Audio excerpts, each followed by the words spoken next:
down, never. Like a theme in a song, clever. Feeling high, feeling low at the same time.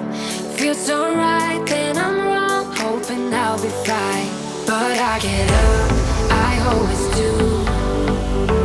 I never think, I always do.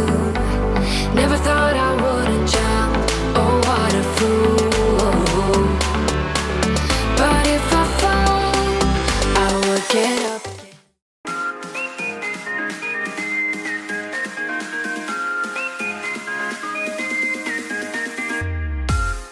Hi guys, you're watching Miss Travel Potter and I welcome you all to the all new physiotherapy vlog.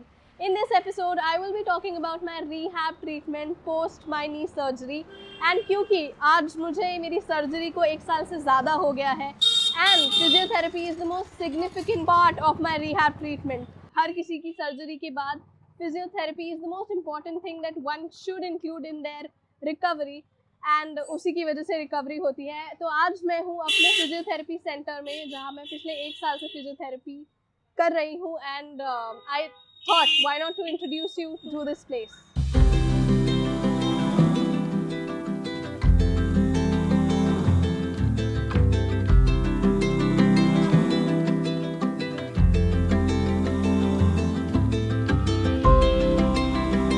Everybody, as I said, physiotherapy is the most significant part of one's rehab treatment और मैं पिछले 1 साल से physiotherapy कर रही हूँ and I think it's also about finding the right doctor, right guidance and right assistance at the right time. I think वो सबसे ज़्यादा important होता है. So when we're talking about the right guidance at the right time, I genuinely want to introduce you to my physiotherapist. Hi everybody, my name is Mithun and I'm the senior physiotherapist here at PVS Rehabilitation Center. Sir तो मुझे ये बताओ कि जब सबसे पहले मैं आपके पास फिजियोथेरेपी के आई थी and actually to be precisely आज की डेट थी. बिल्कुल. तो मैं 1 साल पहले आपके पास फिजियोथेरेपी के लिए आई थी तो मेरी एग्जैक्टली क्या स्टेज थी? So I actually remember for the very first time when you came here, so you were not properly moving. Your knee was not bending completely and you were not able to extend your knee properly as far as I remember because it's been 1 year since we've been treating you. So अच्छा condition नहीं था overall.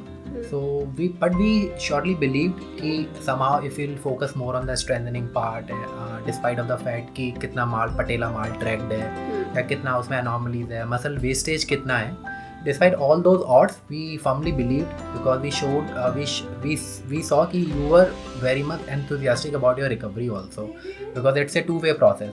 Alone your physiotherapist cannot help you. Your patient also has to put all the efforts simultaneously to get the recovery. मुझे जहाँ तक याद है कि जब मैं आपके पास आई थी तो मेरी सर्जरी को 6 महीने हो चुके थे. Correct. और 6 महीने के बावजूद मेरी लिम्पिंग थी. मैं पैर मोड़ नहीं पा रही थी, मैं पैर उठा भी नहीं पा रही थी और सीधा भी नहीं कर पा रही थी. एक्सटेंशन मतलब तीनों बेसिक चीजें थी. सीढ़ियाँ उतरना चढ़ना तो भूल ही जाओ. एंड टेरेबल पेन भी था उस टाइम. हाँ, नी पेन था. Post my surgery I was doing physiotherapy with the physiotherapist but I was doing at home. मुझे गाइड किया गया था कि आप घर पे अपनी फिजियोथेरेपी करते रहिए सर्जरी के बाद. बिल्कुल. तो मुझे लगता है कि वो पॉइंट नंबर 1 है, वहाँ से हमें पकड़ लेना चाहिए कि सर्जरी के बाद. मुझे भी यही लगता है, मैं यहाँ पे आपको कट करूंगा, मुझे भी यही लगता है कि देखने में एक्सरसाइजेस बहुत आसान लगती हैं but if it is not perform with the proper technique and proper guidance under some kind of a supervision then you do not get the desired result जो आपको चाहिए होता है हमेशा. तो उसमें बहुत ज़्यादा इंपॉर्टेंस ये देखना होता है कि आप मसल को कितना कॉन्ट्रैक्ट कर रहे हो, किस एंगल पे आप एक्सरसाइज परफॉर्म कर रहे हो और उसके लिए सुपरविजन चाहिए होता है. पेशेंट घर के कंफर्ट में अपना हमेशा भूल जाता है कि मुझे किस डायरेक्शन में और कितने हद तक अपने आप को पुश करना है. तो वहाँ पे हमारा मसल रिकवरी प्रॉपरली हो नहीं पाता और मसल में उतनी स्ट्रेंथ डेवलप नहीं हो पाती है. एग्जैक्टली. तो जब आपके पास मेरे जैसे पेशेंट्स आते हैं, जैसे मैं तो ACL का ट्रीटमेंट करवा के आई, सर्जरी करा के आई, बट मेरा सर्जरी के बाद मसल वेस्टिंग हो गई. मसल वेस्टिंग जिन लोगों को पता है कि आपकी मसल खत्म हो जाती है और मसल वेस्टिंग के कारण पटेला माल ट्रैक हो जाता है. सर आप थोड़ी आम भाषा में एक्सप्लेन करो कि पटेला माल ट्रैकिंग क्या होती है. पटेला माल ट्रैकिंग एक तरह का डिफॉर्मिटी है नी के जॉइंट का, जिसमें एक पटेला का एक पर्टिकुलर एंगल होता है जिसमें वो वहाँ जाके नीचे वाली बोन के ऊपर सेट होता है. अगर उस एंगल में थोड़ी बहुत भी या तो गिरावट आती है या बढ़ावट आती है, उसको अगर मैं आम लैंग्वेज में बोलूँ तो वहाँ पे वो पटेला हमारा माल ट्रैक होता है. जिसकी वजह से टेढ़ा हो जाता है एक तरह से, आप ये कह सकते हो. माल ट्रैकिंग का मतलब ही टेढ़ा होना. तो उसकी वजह से जितना भी हमारा मस्कुलर स्ट्रक्चर है दैट बिकम्स वीक, और हमारे बॉडी के जो नी जॉइंट के डायनेमिक्स हैं, जो पोस्चरल एर्गोनॉमिक्स हैं, वो सारे चेंज और ऑल्टर्ड हो जाते हैं, जिसकी वजह से हमें बहुत ही ज़्यादा प्रॉब्लम क्रिएट होता है। तो मेरी सारी फंक्शनैलिटी रुकी हुई इसी वजह से रुकी थी क्योंकि पटेला माल ट्रैक्ड था आपका। सी एज अ थेरेपिस्ट और एज अ सर्जन या कोई भी मेडिकल प्रैक्टिशनर है, वो आपके पटेला माल ट्रैकिंग को कंजर्वेटिवली ट्रीट नहीं कर सकता है, but what we can do, what is in our hand, that we can practise with our 100% effort, जो कि है मसल स्ट्रेंथनिंग, जॉइंट की range of motion exercises and functional activity related exercises, because ultimately तो हमें activities perform करनी है। अगर हम पटेला माल ट्रैकिंग के साथ भी एक्टिविटीज परफॉर्म कर पा रहे हैं तो that is our win win game all the time. ये one of the mental blocks है। तो as one of the basic patients जो हर कोई फिजियोथेरेपिस्ट के पास जाता है और वो कहता है कि आप मेरी पटेला माल ट्रैक ठीक कर दो, या आपके पास कोई भी XYZ प्रॉब्लम होती है तो आप वहाँ पे फिजियोथेरेपिस्ट का रोल काउंसलिंग के फॉर्म में इसलिए बहुत ज्यादा बढ़ जाता है कि उसको ये समझाना चाहिए अपने मरीजों को कि आप क्या क्या उम्मीदें मुझसे लगा सकते हो और हम लोग किस किस डिपार्टमेंट में आपकी हेल्प कर सकते हैं। हाँ, तो जैसे कि मैंने आपको जाकर बोला कि सर मेरी पटेला माल ट्रैक ठीक कर दो, तो सर ने आकर मुझे बोला कि मैं पटेला माल ट्रैक ठीक नहीं कर सकता, मेरी स्ट्रैटेजी आपके टुवर्ड्स ये रहेगी कि हम आपकी फंक्शनैलिटी वापस ले आए। फंक्शनैलिटी मतलब डे टू डे एक्टिविटीज वापस ले आए और आप अपने वो सारे कार्यक्रम दिन भर के करने लग जाओ with the patella mall trekking और without the patella mall trekking, ये बाद का क्वेश्चन है, मगर आप वो पहले ही सारी एक्टिविटीज परफॉर्म करने लग जाओ, ये हमारा नंबर 1 टास्क है। करेक्ट। और इस पूरी जर्नी में हमने क्या क्या देखा, एज इन जब हमने जैसे जैसे अपनी फिजियोथेरेपी शुरू करी, 1-2 महीना 3 महीने तक तो हमें लगा कि 3 महीने बाद हमें कुछ डिफरेंस आकर फील होने लगा, हमें मसल वेस्टेज जहाँ थी वहाँ पे हमें थोड़ी ग्रोथ मसल फाइबर्स की दिखने लगी। We have started doing the activity which we were not doing before, so that was the plus thing and that motivated us to go further in your case. And काफ़ी ज़्यादा हम लोगों ने देखा जो मेंटल ब्लॉक था आपका पिछली थेरेपीज को लेके, वो काफ़ी हद तक ब्रेक डाउन हुआ and you developed some kind of a confidence in yourself कि now I can do it and this is the right way towards my condition so that I can approach further.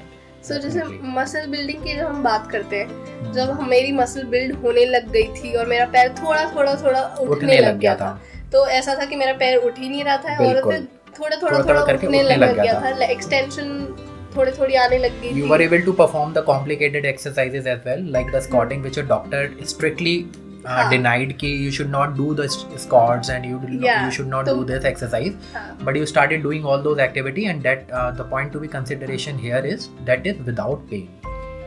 Correct. तो obviously जब आप exercise करना शुरू करते हो तो 2 चीजें आती हैं आपके दिमाग में, पहला पेन और दूसरा डर। तो वो दोनों ओवरकम करके, ये तो मेरे जो सर्जन है उन्होंने भी बोला था कि पेन और डर से अब नहीं डरना है, क्योंकि सर्जरी के बाद ये जो बहुत तगड़े मेंटल ब्लॉक्स होते हैं कि पेन हो रहा है सर रुक जाओ, डर लग रहा है सर रुक जाओ, नहीं, और वहीं पर एक फिजियोथेरेपिस्ट का काम आता है मोटिवेट करने के लिए। हाँ, तो वो है भी कि अगर कोई एक चीज, कोई एक रेपिटेशन, कोई एक पर्टिकुलर एक्सरसाइज मैं खुद कर रही हूँ और वही आप मेरे सर पे खड़े हो और पुश कर रहे हो कि नहीं डू इट, तो शायद वो 5 मोर रेप्स और हो जाएंगे, तो 5 मोर रेप्स ही काउंट करेंगे। That is equally important. Yes, that is equally important. So that's where I think your role played way more farther. What do you want to say to all our viewers जो मेरे channel पे हैं और वो मेरी videos के नीचे ये कमेंट करते हैं, उनकी अलग अलग लेवल की प्रॉब्लम्स हैं, किसी की ACL है, किसी को मेनिस्कस टियर है, किसी को म्यूकॉर्ड डीजेनरेशन है, किसी के लेग्स में प्रॉब्लम है, तो आई थिंक सबको डॉक्टर्स ने प्रिस्क्राइब किया हुआ है सर्जरी के लिए। दो हम उनकी सिचुएशन बिना उन्हें देखे, बिना उन्हें असेस करे नहीं डिटरमाइन कर सकते, बट आप क्या सजेस्ट करोगे टू ऑल दोज व्यूअर्स कि how can physiotherapy play a major role, क्योंकि हमें ये भी पता है कि फिजियोथेरेपी से काफी सारी रिकवरी यूं ही हो जाती है, बिल्कुल सर्जरी तक पहुंचने की जरूरत नहीं पड़ती। फिजियोथेरेपी एक बहुत ही वास्ट फील्ड है जिसका प्रिवेंशन में, ट्रीटमेंट में, क्योर में, हर चीज़ में बहुत ही इंपॉर्टेंट रोल प्ले करता है। प्रिवेंशन एस्पेक्ट ये है कि अगर आपको कोई सर्जरी अपनी अवॉइड करनी है तो in that manner physiotherapy can help you a lot. अगर आपको मान लो इन केस आपकी सर्जरी हो भी जाती है तो उसका जो पोस्ट सर्जरी रिहेबिलिटेशन है that can be done and very well manage by the physiotherapist. And क्योंकि जो उसके बाद जो मसल लॉस होता है that can be recovered by the physiotherapy with the good help of the exercises. And there are lot of techniques also जिसके through आप strength, range of motion, mobilisation of the joint, ये सारी चीज़ें gain करते हो। तो बहुत ही important है किसी भी सर्जरी के लिए, किसी भी सर्जरी को अवॉइड करने के लिए और एक जनरल प्रिवेंटरी प्रोग्राम के लिए। If you want to just maintain the health of your joints like the knee joint, the ankle joint, the elbow joint, the shoulder joint, उसमें भी बहुत ज़्यादा इंपॉर्टेंट रोल प्ले करता है। But again as you said earlier, the finding the right doctor is the right is always, मेरा पूरा case ही का है। तो वहाँ पे आपको देखना है कि आपका फिजियोथेरेपिस्ट किस तरह से आपके साथ मेहनत कर रहा है, आपको कितना मोटिवेट कर रहा है, और आपका जब आपका एक्सरसाइज करने का जब नहीं भी मन कर रहा है और पेनफुल बहुत कंडीशन है उस टाइम आपको वो किस तरह से, आप कौन सी अप्रोच लेकर आपको ट्रीट करना चाह रहे हैं, that is I think the best quality of the physiotherapist जो पजेस करनी चाहिए और वहाँ पे आपको उस चीज़ को जस्टिफाई करना चाहिए। मेरा ही मानना। बिल्कुल ठीक है। जैसे कि मैं यहाँ पे बोलना चाहूँगी, जब मेरी पटेला माल ट्रैक हुई और जब मेरी फंक्शनैलिटी रुक गई, जब मैं वो सारी चीज़ें नहीं कर पा रही थी, चल नहीं पा रही थी, उठ नहीं पा रही थी, अपना पैर नहीं उठा पा रही थी, अगर मुझे अपने बेड से नीचे उतरना है तो मेरी जो लेग थी वो इतनी वीक थी कि वो अपने आप पैर नीचे चला जाता था। बिल्कुल। तो वो इतना भी नहीं था कि मैं खुद पैर नीचे रख पाऊँ या ऊपर उठा पाऊँ, एकदम जीरो कंडीशन पे। और मुझे एक सर्जरी के बाद डॉक्टर ने दूसरी सर्जरी प्रिस्क्राइब कर दी थी। मैं ये वाला पॉइंट भूल गई थी, मैं यहाँ पे बोलना चाहती हूँ कि मुझे दूसरी सर्जरी प्रिस्क्राइब करी गई थी बिल्कुल फॉर पटेला माल ट्रैकिंग। और पहला सर्जरी का मेरा एक्सपीरियंस के बाद, या फिर ये बोल लो कि मैं आई वाज वेरी डिटरमिन्ड कि मुझे सर्जरी नहीं करनी। करेक्ट। तो जब मुझे डॉक्टर ने सर्जरी प्रिस्क्राइब कर दी है और मैंने ये बोला है कि मुझे सर्जरी नहीं करनी है, तो this mean surgery can be avoided through physiotherapy. और आज हम उस स्टेज पे हैं कि अब मुझे सर्जरी की जरूरत नहीं है, because we are doing all those activity which you were not doing before. But because of sheer consistency and the patience, I would want to say, हम एक साल बाद एक स्टेज पे पहुंचे हैं Correct. कि हम वो सारी एक्टिविटीज बिना सर्जरी के कर पा रहे हैं बिकॉज ऑफ फिजियोथेरेपी। बिल्कुल। सो यहाँ पे एक पॉइंट निकल के आता है consistency and dedication. Consistency. And I also want to speak about one part कि जब हमने बहुत महीने फिजियोथेरेपी की, बट थोड़ा रिजल्ट आ रहा था, उतना मिराकुलस रिजल्ट नहीं आ रहा था जिसकी हमें वेट कर रहे थे हम कि हमारी मसल बिल्ड होना शुरू हो जाए। तो वहाँ पे मुझे ये वाला पॉइंट बोलना है दैट आई वेंट टू आश्रम इन ऋषिकेश। तो मैं आश्रम में गई थी and I lived in Rishikesh and वहाँ पे मैंने एक्यूप्रेशर करवाया था। एंड वो एक्यूप्रेशर की वजह से I was started able to lift my leg. That I think I just want to add one thing in this. Acupressure is one of the best alternative medicine treatment also simultaneously. That helps basically in relieving the pressure over the nerves. Okay, so your nerves were getting compressed from the lower back, which nobody noticed actually in the beginning. So that is why the muscle were not developing at that pace which it was supposed to be. Okay, so when you went to that ashram, तो मुझे लगा कि वहाँ पे वो nerve वाला जो problem था आपका that got resolved somehow and you just picked up the things like from that. हमें ये लग रहा था कि हमारी मसल क्यों नहीं डेवलप हो रही है, बट एक्यूप्रेशर करने के बाद प्रॉब्ली नर्व्स में कुछ जो भी प्रॉब्लम थी वो सॉल्व हुई हमारी। और उसके बाद हमारी फिजियोथेरेपी एक्सट्रीमली बहुत ज़्यादा प्रोग्रेसिव मोड पे आ गई थी। Correct. और बहुत ज़्यादा मेरे को खुद में मसल वेस्टिंग फील नहीं हो रही थी कि हाँ वो कवर हो रहा है। 2 इंच का लॉस जो मेरी थाइज में आ गया था। So this is it. Anything else that you'd want to conclude? I just want to say like अभी तो हमारा जर्नी थोड़ा सा और बचा हुआ है। हाँ, बिल्कुल। All the dynamic activities like the dancing, which you like running, so much, okay, running, yes. okay, that we have to achieve all those activity. Now अभी तो हमने basic activities ही हाँ, cover की हैं। basic functionality achieve करी है, which was also very important, okay, to have that confidence कि हम लोग running और ये सारी चीजें भी achieve कर सकते हैं। तो just consistency, dedication and the sheer hard work वही required है आपकी तरफ से और हमारी तरफ से भी। सो सर के जब आप सेंटर में घुसोगे तो फैक्ट्स ऑफ फिजियोथेरेपी लिखे हैं और उसमें वन ऑफ द पॉइंट्स है that patients can achieve their goal when physiotherapist and the patient work together in alignment towards their. Physiotherapist alone can not diminish your symptoms. Yes, तो every time मेरे लो phase में I used to से sir करवा दो and वो कह रहे थे आप करो।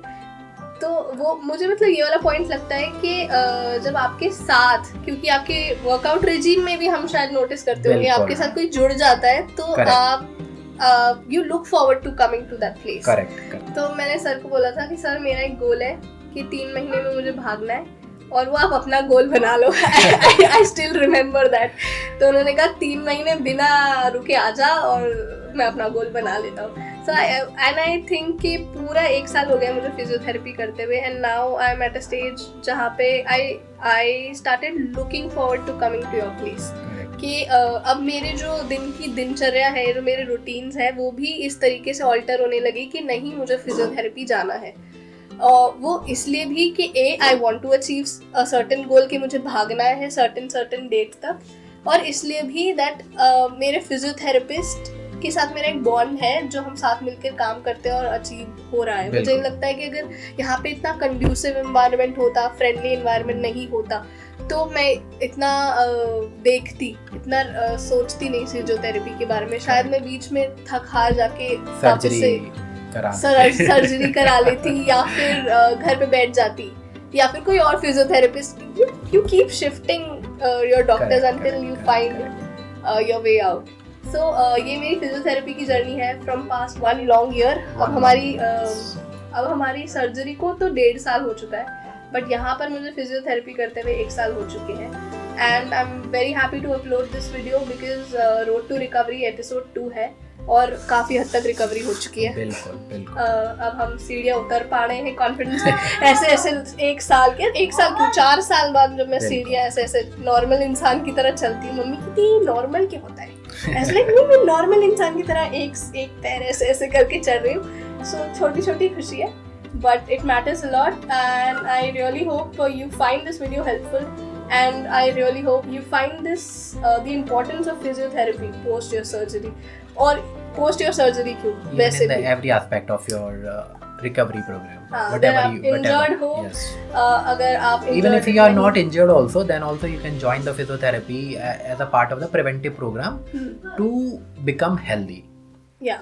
So everybody, this is the end of the video. I really hope you find this video helpful, and जितने भी आपके comments हैं मेरी videos के नीचे regarding your own sufferings, regarding your own pain, I will definitely reply to all these comments. मैं doctor नहीं हूँ, but definitely मैं आपके comments का reply अपने experience के through कर सकती हूँ।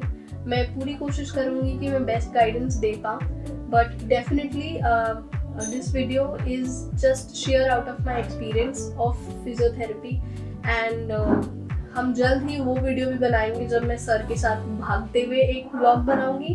एंड सो मेरे लिए बहुत इमोशनल वीडियो है, क्योंकि जब मैं वॉकर पकड़कर चल रही थी, व्हील चेयर पे आ गई थी, और सर्जरी के 6 महीने बाद तक भी मैं लिम्प करके चल रही थी, लंगड़ा के चल रही थी। somebody who is an active dancer, somebody who is an active performer, उसकी लाइफस्टाइल एकदम से बदल गई, चेंज हो गई, और मैं बस होप कर रही थी फॉर सच नॉर्मल थिंग्स कि मैं खुद नॉर्मली चल पाऊँ, मैं भाग पाऊँ, मैं सीढ़ियाँ चढ़ पाऊँ, उतर पाऊँ। एंड आज आफ्टर शेयर डेडिकेशन, पेशेंस, बहुत टाइम लगा मुझे इस यहाँ तक पहुँचने में सर्जरी के बाद, but finally I am at a stage जब मैं ये सारी फंक्शनैलिटी कर पा रही हूँ। तो ये नॉर्मल ज़िंदगी भी मुझे बहुत स्पेशल लग रही है, क्योंकि मैंने इमेजिन नहीं किया था कि मैं इस स्टेज पे कब पहुंच पाऊंगी। And with the continuous efforts from doctor Mithun and the entire team of brain and spine physiotherapy centre, हम ये पॉसिबल हो पाया है और हम ये अचीव कर पाए हैं। तो आगे की जर्नी भी बहुत थोड़ी सी जर्नी बची है अब हम बहुत पास हैं अपने लक्ष्य के। And I really hope you find this video helpful, कि आपको इस वीडियो से आइडिया लगे कि how important physiotherapy is in your rehab. चाहे वो पोस्ट सर्जरी हो, अगर आप सर्जरी के लिए जा रहे हैं तो ये सोच कर जाइए कि सर्जरी के बाद आपको 1 साल फिजियोथेरेपी करनी ही पड़ेगी। और अगर आप फिजियोथेरेपी के लिए जा रहे हैं क्योंकि आप सर्जरी नहीं कराना चाहते, तब भी आपको उसी डेडिकेशन के साथ फिजियोथेरेपी करनी पड़ेगी, क्योंकि आप सर्जरी नहीं कराना चाहते। तो अगर आप सर्जरी कराएंगे तो भी आपको फिजियोथेरेपी करनी पड़ेगी, और नहीं कराएंगे तब भी आप फिजियोथेरेपी से ठीक हो सकते हैं। and please don't ignore your sufferings, please don't ignore your pain. अगर आपको problem है तो go and seek a helpful doctor. If you want to seek guidance from my doctor, I will leave the number and the address in the description below. You can find out and contact him. And this is not at all sponsored video, this is not at all paid video, क्योंकि मैंने अपनी पूरी journey इस physiotherapy centre से cover किया है and अपने goals achieve किए हैं. That is why I just thought why should I not make a video on it. And I really hope you find this video helpful and keep waiting for my magic and travel vlogs. Until next time, auf Wiedersehen. And yeah, like and subscribe.